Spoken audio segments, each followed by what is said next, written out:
Anampy ny commune Antananarivo renivohitra amin'ny fanasana raketra momba ny tany sy ny trano eto Antananarivo renivohitra ny fandaran'asa allemand projet de développement communal inclusif et de décentralisation.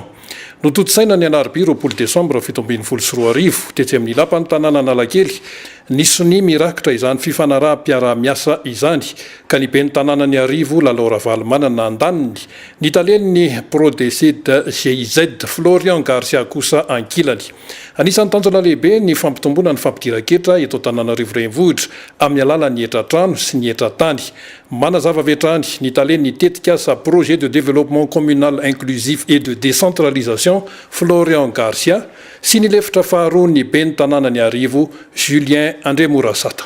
La GIZ, à travers son projet de développement communal inclusif et décentralisation, qui est rattaché au ministère de l'Intérieur et de la décentralisation, soutient les communes de Madagascar dans tout leur développement et dans tous leurs aspects de finances locales, de développement économique local, des services communaux. Et là, cette convention établit donc la coopération entre le projet PRODECID de la GIZ et la commune urbaine de Tananarive, et surtout avec un focus sur les aspects de finances locales. Nous avons remis un certain nombre d'équipements à la CUA et nous allons établir aussi une série de formations pour le personnel de la CUA, notamment avec un focus donc sur les finances locales. Il y aura donc des aspects d'impôts fonciers et d'autres aspects aussi pour augmenter les recettes de la commune urbaine de Tananarive et pour améliorer la gestion de ces recettes.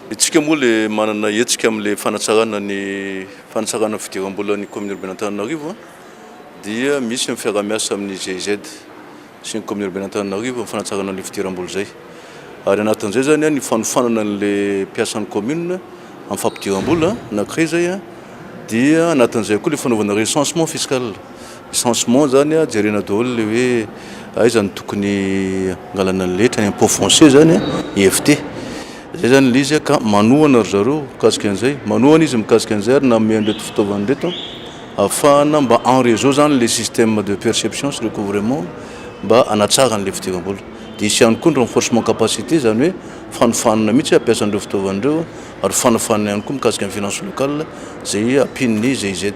Zany hoe isy formation atao tsy maintsy misy agent recenseur zany izy io zany tety amin'ny fokotany amin'ny arrondissement 5e arrondissement hijery marina hoe ahoana ny fomba hijerena an'ireny assiette amin'ireny trano ireny zany tsy maintsy na le olona tsy maintsy atoro azy koa izy no fanaovana calcul ny impôt foncier. Dia misy le agent recenseur dia zay no ampidirana anaty système base de données amin'reto matériel informatique reto. E entanina ny olona zay ny firenena mandroso tsy maintsy manao recensement fiscal mba ahitana marina hoe aiza ny tokony hisiny impôt foncier. Tsy misy ninona fa tsy ny anton'izay fanatsarana volam-panjakana io volan'ny commune io tsy maintsy jerena marina hoe zao marina le izy zany misy mantsy be dia be ny trano fa tsy recenser. Tsy manana fitaovana ny commune, tsy manana agent responsable ny commune manao an'izay dia mba fanampianan'le olona mihitsy zay ho raisinareo ireo olona reo fanampiananareo mihitsy zay satria misy trano vita be dia be fa tsy mandohetra zany tsy hita le toerana misy azy ohatran'izay dia zay zany manaovana le phase pilote ohatran'izao.